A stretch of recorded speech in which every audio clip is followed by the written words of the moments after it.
আসসালামু আলাইকুম ফ্রেন্ডস। তো আপনারা সবাই কেমন আছেন? আশা করি আপনারা ভালোই আছেন আর দোয়া করি আপনারা ভালো থাকুন। ফ্রেন্ডস, শীতকাল এসে গেছে আর এই টাইমে আমাদের সর্দি কাশি তো লেগেই থাকে। বাচ্চা থেকে বড় সকলেরই সর্দি কাশি লেগেই থাকে। তো এই সর্দি কাশি থেকে রেহাই পাওয়ার জন্য আমি একটা রেমেডি নিয়ে এসেছি, যেটা আদা দিয়ে তৈরি। আমি এখানে 250 গ্রাম আদা নিয়েছি। আদাটাকে আমি ভালো করে জলে একটু ভিজিয়ে নিলাম, নিয়ে ওটাকে ঘষে ঘষে ব্রাশের মাধ্যমে এটাকে আমি ধুচ্ছি, কারণ আদাতে প্রচুর নোংরা থাকে, যেহেতু আদা মাটির তলায় হয়। তো এটাকে 3-4 বার ভালো করে ধুয়ে নেবেন। তো আমি এটাকে ব্রাশের মাধ্যমে ঘষে নিচ্ছি, কারণ ওর ভিতরে যে আদার গাঁট রয়েছে, আদার গাঁটের সাইডে সাইডে অনেক মাটি বা নোংরা থাকে, সেটাকে পরিষ্কার করে নিতে হবে। তো আমি প্রায় পরিষ্কার করে নিয়েছি, দেখুন আমি পুরো পরিষ্কার করে নিয়েছি, আমার জলে একটুও নোংরা নেই। এবারে আমি প্লেটে এগুলোকে তুলে নেব। এবারে কি করব, একটা পরিষ্কার কাপড় নেব, সেটা দিয়ে হালকা হাতে ভালো করে এটাকে মুছে নেব।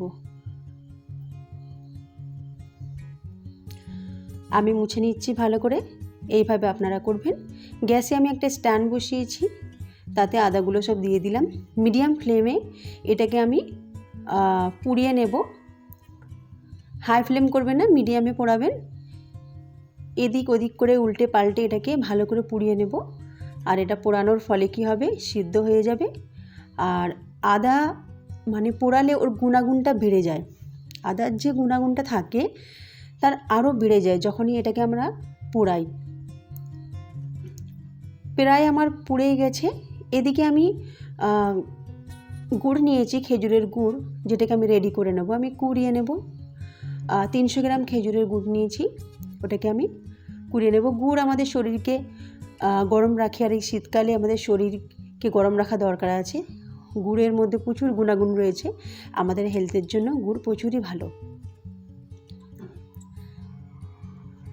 আমি ওই আদাগুলোকে নামিয়ে নিয়েছি। এবারে একটা জল নিয়েছি পাত্রে, সেই পাত্রে আমি আদাগুলোকে ডুবিয়ে দেব, একটু ঠান্ডা হতে দেব।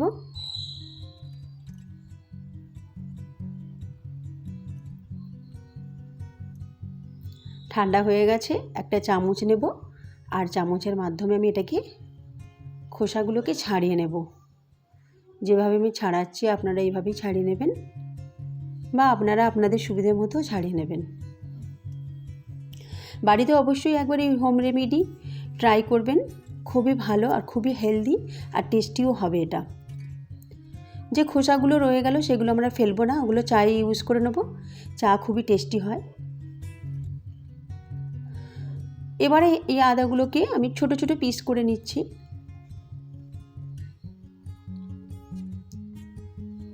সবগুলোকে আমি পিস করে নিয়েছি। এবারে মিক্সিতে আমি দিয়ে একটা স্মুথ পেস্ট বানিয়ে নেব। জল মেশাবো না, কারণ আদাতে জল থাকে, একটুও জল মেশাবো না। তাহলে যদিও জলের প্রয়োজন হয় 1 থেকে 2 চামচ দিতে পারি, আমি 1 চামচের মতো জল দিয়েছিলাম। একদম স্মুথ একটা পেস্ট আমি বানিয়ে ফেলেছি, দেখুন এরকম আপনারা পেস্টটা বানাবেন। এদিকে কড়া বসিয়েছি, প্যান বসিয়েছি গ্যাসে। 1 চামচ দেশি ঘি দিলাম, পিওর ঘি। পিওর ঘি আমাদের হেলথের জন্য খুবই ভালো, আমাদের চুলের জন্য খুব ভালো, আমাদের স্কিনের জন্য ঘি খুবই উপকারী। তো ঘিতে আমরা ভাজবো এই আদাটাকে, আদার পেস্টটাকে আমি দিয়ে দিলাম, আর প্রায় 3 মিনিট এটাকে আমি মিডিয়াম আঁচে ভাজবো।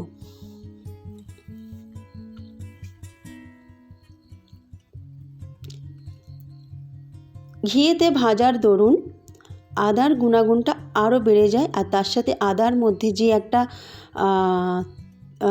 মানে তেতো একটা টেস্ট থাকে, তেতো ভাব, একটা কষ্ট ধরনের থাকে, সেই টেস্টটা থাকে না, কারণ বাচ্চারা এটা খাবে, সেই জন্য এটাকে ঘিয়ে ভাজা হচ্ছে। 3 মিনিট ভাজার পর আমি এটাতে মেশাবো গুড়, খেজুরের গুড়, যেটাকে আমি কুড়িয়ে রেখেছিলাম। এবারে এটাকে আমি মিডিয়াম আঁচে নাড়াচাড়া করব, কন্টিনিউ এটাকে নাড়াচাড়া করব।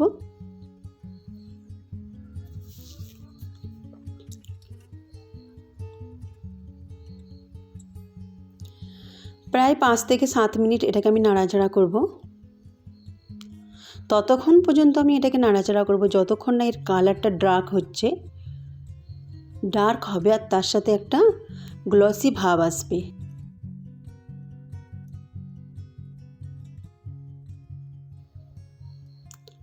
দারুণ শাইন এসছে আদার, দেখুন। আর কালারটাও ডার্ক হয়ে গেছে, একেবারে চকচক করছে। এবার আমি কিছু ইনগ্রেডিয়েন্টস মিক্স করব। আমি 1/4 চামচ দিলাম বিট নুন, যেটাকে কালা নামক বলে, বিট নুন। আর দিলাম 1/2 চামচ আমি ব্ল্যাক পেপার। ব্ল্যাক পেপারও আমাদের হেলথের জন্য খুব ভালো।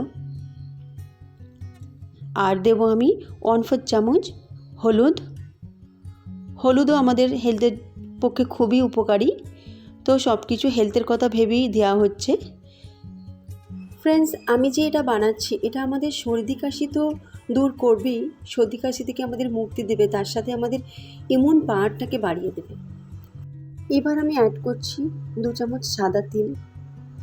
সাদা তিল খেতে খুবই টেস্টি হয়, আর এখানে অ্যাড করার একটাই কারণ, টেস্টি বানানোর জন্য।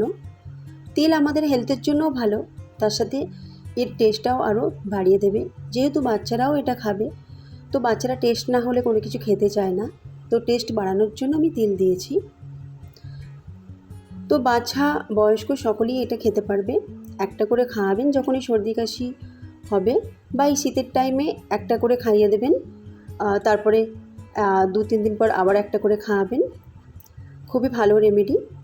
দেখুন আমার কড়া থেকে প্রায় ছেড়ে গেছে। যখনই এরকম হবে, কড়াকে ছেড়ে দেবে, তখনই আপনারা নামিয়ে নেবেন। এটা আমার রেডি হয়ে গেছে, এবার আমি নামিয়ে নেব। একটুখানি ঠান্ডা করার পর আমি হাতে 1 চামচ ঘি নেব। ঘিটাকে ভালো করে মাখিয়ে নেব, নিয়ে আমি এর বল তৈরি করব। আপনারা আপনাদের ইচ্ছা মতো, পছন্দের মতো আপনারা আকার দিতে পারেন। আমি এটা গোল গোল করছি, ছোট বড় বাচ্চাদের জন্য ছোট, আর বড়দের জন্য বড় করছি। তো এরকম বল তৈরি করে নেবেন। আমি একটা ছোট পেয়ালাতে গুঁড়ো চিনি রেখেছি, সেই চিনিতে একে একে আমি রাখছি। কিছুটা আমি বল তৈরি করে নিচ্ছি। এবার আমি চিনিতে রেখে দিয়েছি গুঁড়ো চিনি। চিনিকে আপনারা মিক্সিতে গুঁড়ো করে নেবেন, নিয়ে এইভাবে হালকা হাতে এটাকে লাগিয়ে নেবেন। দেখতে খুবই সুন্দর লাগে এটা, আর খেতেও খুবই ভালো লাগে। তো ফ্রেন্ডস, আমার ক্যান্ডি, আদার ক্যান্ডি রেডি। যদি আপনাদেরকে আমার এই রেসিপি ভালো লাগে তো প্লিজ আমাকে সাবস্ক্রাইব করবেন, আর পাশে থাকা বেল আইকনটি অবশ্যই প্রেস করবেন। যখনই আমি নতুন কোনো ভিডিও আপলোড করবো আপনাদের কাছে নোটিফিকেশান চলে যাবে। আজকে এই মতো আবার ফিরে আসছি নতুন এক রেসিপি নিয়ে। আল্লাহ হাফিজ।